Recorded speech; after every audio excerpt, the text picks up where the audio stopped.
Hello, ka-bikers.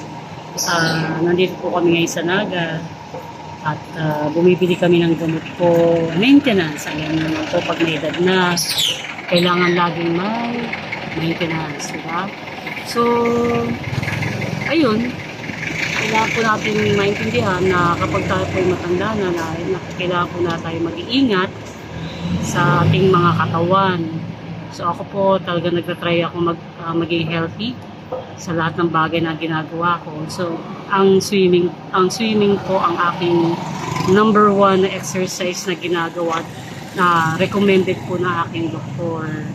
So, yun po. Lagi lang po kayo mag-iingat, lalo na yung nagkakaedad.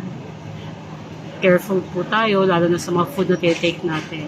So, thank you so much. Maraming salamat po sa lahat. At I hope na mag-enjoy kayo sa aking munting vlog.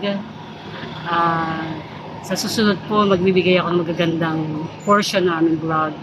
So maraming salamat po. Ingat! Thank you, Lord.